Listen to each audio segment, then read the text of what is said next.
Welcome back to another Jay's Call Like video, and today we are moving on with X-Cutioner from Marvel Legends X-Men 97. Now, this is a very cool character, I think. I like the design. I think he was underused in the series. But yeah, he comes with a lot of accessories.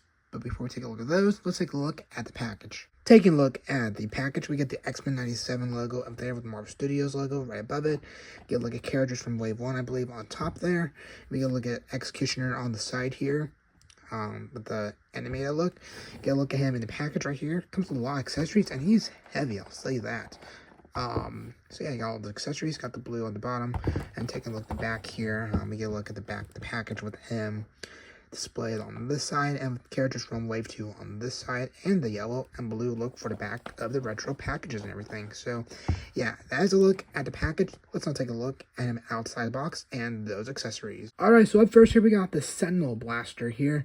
It's like a cannon. I think it just kind of goes in his arm, which I'll show in a few moments, but that's what the inside looks like. Can't really see it because it's dark in there. Before the colors, we get this purple look because the Sentinels, I believe, are purple. Make some gold and purple around the, I guess, middle portion of this cannon. It kind of has a pattern there. It goes gold, then purple. And for the top, again, another little purple cover up here with like a dome shape and a little hole. I guess that's where the little blast would come out of. So yeah, I do like this little piece. It goes on his arm. I thought it didn't go on there like securely. I thought it would come off, but I feel like there's a way you just kind of twist it and it does stay on there, at least from what I've done it. So yeah, that's a look at this piece. Let's now take a look at the rest of those accessories. Okay, so up next here we got these like little swords, or like, I don't know what you would call it, just kind of like stick pieces. They got these points at the bottom of them right there. So yeah, I'm not quite sure how he holds them. I had him hold it like this, but now I'm wondering if he holds it by this piece right here. So yeah, I can't remember. I'm sure he used this in the show, but let me know in the comments below. But you get two of them, and they can peg into the back of his blaster or his gun that he comes with. So technically, if you play your cards right, you can store all the weapons on him, which is something I always love, not having to put accessories in bags or to the side and everything. So yeah, just kind of like a grayish silver paint job for these, but nothing too major about them. So let me know in the comments below. Like, I'll probably show him holding it probably both ways, but does he hold on to like the ends right here, or does he hold on to the middle pieces? So yeah, that's a look at these two accessories. Let's now take a look at the giant gun. And take a look at the giant gun here. On top here, we get this little plastic piece that in the Hasbro Pulse live stream, they actually lost. They didn't realize it was part of the weapon. So you got this, just kind of a hard plastic clear piece that can go on there. But you can take it off if you want, which I'll take off for now. For the gun itself, it's very, I guess, animated look. You wouldn't see this in the real world with the colors. You got like gold on this side that goes all the way through here. Got some silver on the bottom here. Got that. And then down here, you got like a brownish color. It goes right here, and then silver on top right here. I think some silver on this line right here as well. And then brown in the middle of the giant gun and everything. So yeah, I like the way it looks. I'm not quite sure how he holds it though. I think he has to hold it right here. When I first got this, I kind of messed around with it and still wasn't quite sure how he hold it. But on the back here, you do got two little pegs, or hole, I mean, to place those sword pieces or blade pieces, and so that's really cool in that you're able to do that. So yeah, that is a look at our accessories. I will say, even though I'm not quite sure how he holds it, and if he even holds this quite well, I do like the look of this giant gun and everything. So that's a look at those accessories. Let's now take a look at X-Cutioner. And here we have X-Cutioner. I like his helmet here. It has some white eyes, some silver down the middle, and has like a black helmet. So yeah, it looks pretty cool. Just kind of a smooth helmet that goes over him. But he's a very heavy guy. I thought Bishop was heavy. This guy is very heavy. He's not as bulky as Bishop, but he's definitely a, just don't know what makes him so heavy. But anyway.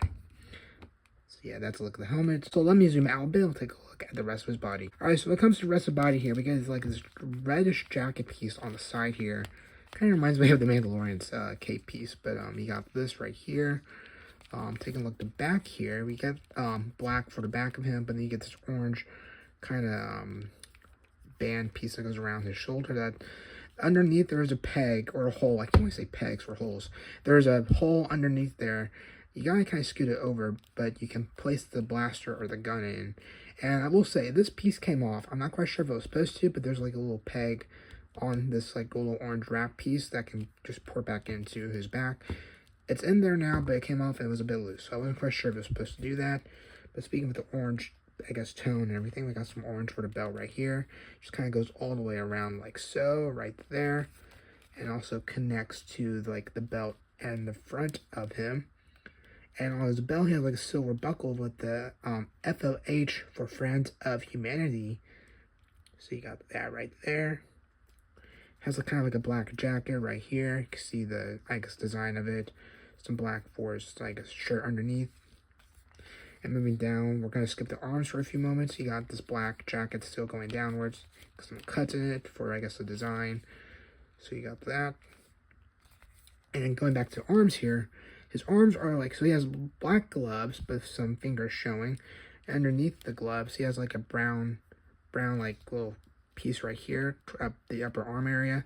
It has black stripes underneath. And then right here, you got some silver, and you got like a brown little piece right here on the side of his arm. And got some silver up top right above it, and then the brown right here, right at his shoulder, kind of like a shoulder pad right there. And it's going to be the same for this arm, but just a few things are different. So you have that black glove right there with the finger showing. And then some brown like piece around his upper arm right here. And some black lines underneath there. And then moving upwards towards the arm, we got some silver right here. Got the brown little piece right there. But no like brown shoulder pad on this side of the arm. So you got that. So, yeah, nothing really much to say. I guess we got the legs here, which the legs kind of hard to get to, but you do have some silver lining around the foot right here. Has like a brownish boot, some silver right here. Has like a silver knee pad right there, and black right above his knee pad right there. Some brown around there as well. And it's gonna be the same for this foot, but again, it's really hard to get to his legs here. Kind of gotta push the jacket piece apart. Got that silver lining, the brown boot, some silver right there, brown boot, silver knee pad right there, and then black right above his leg, but it's hard to get to. So, yeah, very interesting design for this guy. I do like it. It's a little tricky to get to the legs, and it's probably be a little difficult to have him hold the blaster from what I remember when I was messing around with it. But besides that, I do like how this guy looks. Alright, so taking a look at articulation here, we can turn his head 360 degrees like so. It's a little stiff, but you can do that. You can pull his arm out this far. You can bend the elbow like so. You can twist at the arm like that. Twist at the hand. There's no wrist articulation in the hands. You can go 360 degrees. Well, no, I take it back. He can't go 360 degrees because of that shoulder piece and everything. And going back to the head real quick, he does go side to side. Doesn't really look up or down. He can move his head up and down a smidge, but okay, this guy surprised me a bit with articulation. I thought he couldn't do some things, but apparently he can. This arm can pull out that far, and you can bend at the elbow like so, and then twist at the arm, and twist at the hand. You get no wrist articulation from what I can tell there. And then his arm also can't really go 360 degrees because of all this, I guess, clothing on top of his shoulders and everything. He doesn't really twist at the waist, because I've done this clip once, it kind of was outshot, but this piece will come out when you twist it at the waist, so just know that, and it does pop off when you try to put the gun on the back of him. Does he go side to side? He does go side to side just a smidge. I'm not quite sure if he's really meant to. And then with the legs here, you can do splits like that, and then the little coat pieces are going to hinder his leg articulation a bit. Pull it out that far, bend at the foot like so, bend back that far up. You can go side to side. You can bend at the knee that far down. So it's kind of hard to see with this coat piece, but it is possible. Kick this foot up that far. It can bend at the foot like that. Bend down or bend back up that far and everything. Go side to side and bend at the knee like so.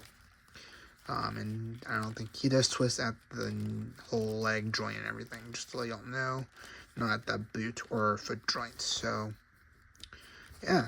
That's like articulation, kind of hindered by this all this down here and this up here, so just note that. But still, I think he's a really cool figure, and I'm really happy how he turned out.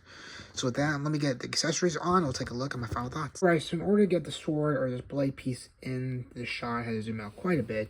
But here's what it looks like with all the accessories. You got the Sentinel blaster on this arm. He is holding this piece in quite well, so I'm happy about that. And on the back here, if I gotta be gentle here, he got his gun pegged onto the back of him with the little clear piece. Where is it? I think it's right here. With the other blade on this side. And you gotta be careful because the strap on the back here does come out, but you just gotta pour it back in. But still, just be kind of careful. It's right there, I believe, or yeah, right here. So just be careful about that. But yeah, overall, I think he's a very cool character. I like the weapons. I like the design of his costume.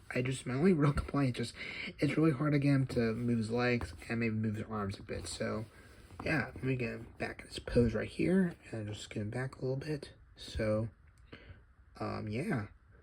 There we go. So that is my review of the X-Cutioner from Marvel Legends X-Men 97 Wave 2. Let me know your thoughts and comments below. Just like Nightcrawler, I think he's going to be really high up for my ranking, so keep an eye out for those rankings when they do come out for Wave 2, and my ultimate ranking for Wave 1 and 2 at the very end, I guess, of this X-Men 97 journey. We were so close to the end of the video there. Not quite sure where I'm going to cut that part out, but he did fall. But yeah, anyway, like I was saying, let me know your thoughts and comments below. So with that, I'll catch you all on the next one. Take care.